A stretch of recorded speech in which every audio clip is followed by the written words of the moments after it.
What's up guys, Jack here from Just Decoded. We break down body language and non-verbal communication to find out what people are truly saying and thinking. Today's video is a unique one to say the least. Over in Australia, an intoxicated man caused a car crash resulting in the death of multiple children. Fast forward 5 or 6 years, we now have an interview where the father of the children is sat down having a conversation with the man responsible for their untimely passing. Not something you see every day, but first and foremost, massive respect to the father. I can't begin to imagine how hard it must be not only to go through something like that, but to then build the courage to engage with the person responsible. Anyway, with that being said, let's jump right into the video.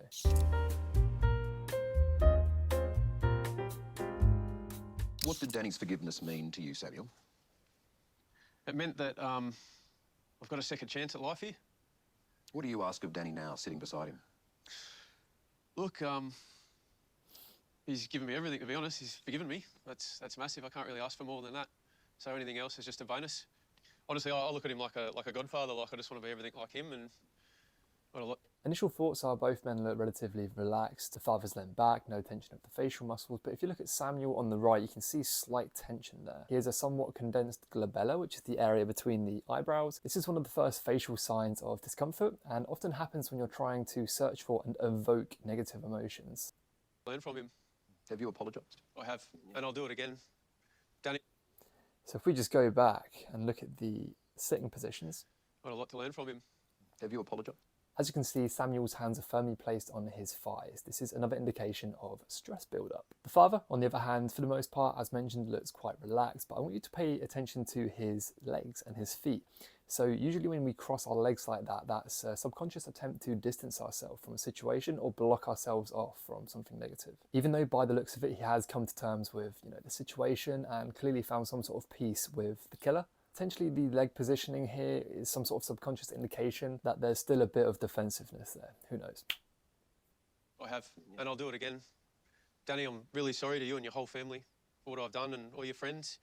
And I'm also sorry to all the emergency services that turned up to that day and had to deal with what they dealt with. And I'm sorry to everyone, even the neighbours that were on the scene. Everyone that I've affected, I apologise. I'm deeply sorry and I regret it for the rest of my life. Yeah. So as you noticed, he was actually nodding his head as he was speaking. We often do this when we genuinely agree with what's being said or what we're saying. Often when people lie, they will be saying the lie, but they'll be shaking their head like this because the truth is coming out. He's genuinely, to me, in my interpretation, genuinely is truthful in what he's saying here. Forgiven you already. Thanks, brother. Yeah.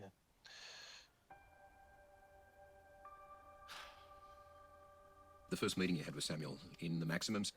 From the father, a little pacifying behaviour, just a rub of the face. So we do that to self-soothe. And then as you can see, a massive deep breath. So even though very calm, composed, collected, again, massive respect to him for even doing this. It's a big deal for him. Security prison was a private one. Yep. What was that like? Oh, that was nerve-wracking. It was harder than I thought. It's not an easy journey to make, to meet the man who killed your children. Yep. Little lick of the lips there, again, a self-soothing behaviour. But that moment was incredibly powerful, wasn't it? Yeah, it was a moment where I saw a person that's probably living with the pain of killing 4 children. And so as he was trying to find an explanation for how it felt, he was looking down and to the right. Usually we do that when we're trying to summon emotions and trying to revisit emotions, whereas when we're trying to think of specific words to say and how to navigate a conversation, in contrast, we look down to the left. So little observation there. having 1 child brain damage, putting my parent hat aside, I could see that he's living in a place of guilt. And I always say if I had to give him a gun and say you either shoot those kids or shoot yourself, he'd probably say I'll shoot myself instead. Samuel, as you're listening to this, I can watch you staring down at the ground there. What are you thinking? Look, I'm lost for words, to be honest. It's just, I hate that it happened and I hate that I'm responsible for it.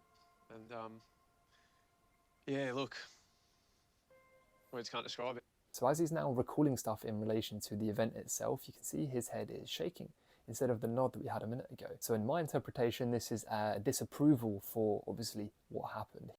Where I am for that day, and I just want to do everything right.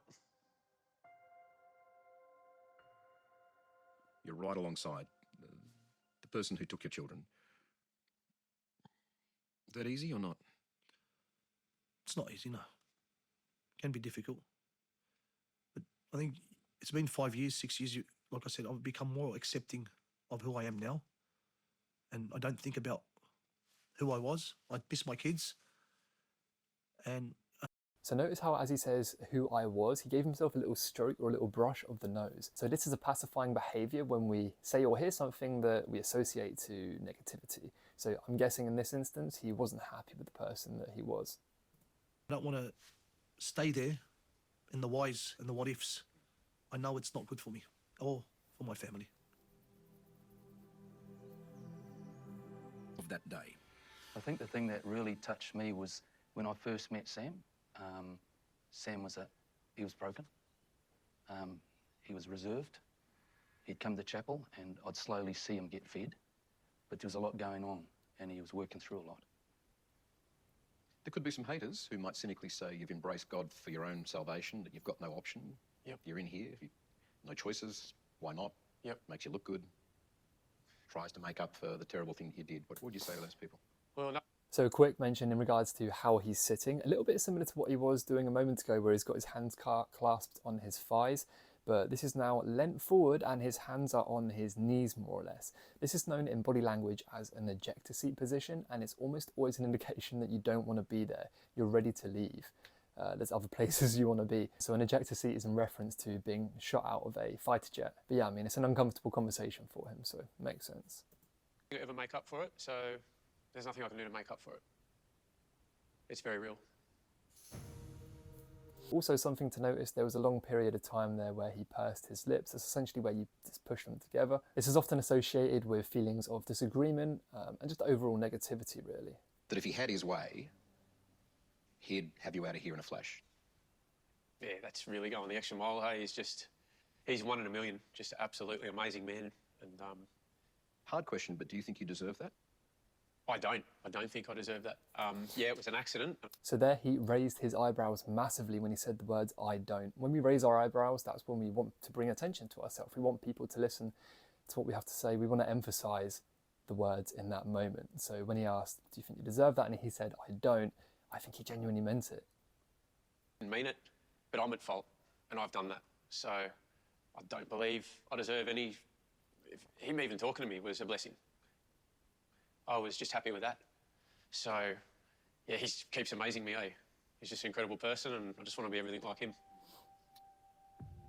I've learned through this, and I don't know if I'm saying it right or wrong, I've learned justice isn't really for the victims, from what I've experienced. I think justice is served for the community, and I've shared that where justice, all right, he's in jail, really for the victims, from what I've experienced. I've learned through this, and I don't know if I'm saying it right or wrong, I've learned justice isn't really for the victims, from what I've experienced. I think. So as you just saw, he placed his hand on his chest as he said that. We do that when we want people to believe us more. So even though in this instance it's a genuine show of emotion, people actually use this tactic a lot when lying. Obviously, I'm not saying he's lying at all in any way, shape or form, but just to let you know, like a general principle, people do this to manipulate others' opinions. The way to spot it though is when they're lying, they do it with their fingers together. So if they're truthful, their fingers are typically wider apart, and people being truthful, their whole hand goes on their chest, whereas people lying, it's typically just their fingers. So yeah, just a random fun fact. And that's it for today's video. Quite an emotional one. Like, as I was watching it before filming this, I couldn't help but just imagine being in that situation of the father and what it would take to come to terms with something like that happening. But again, massive respect for him, condolences to the family. The word tragic really is an understatement, but I think it's just testament to how much of a genuinely good human the father is, to be able to see it from this perspective and actually realise that, look, even though this dude did a horrific thing and he should absolutely be punished for it, it wasn't intentional. This guy isn't a born killer. Let me know what you thought in the comments. Be sure to like and subscribe, and I'll see you on the next one.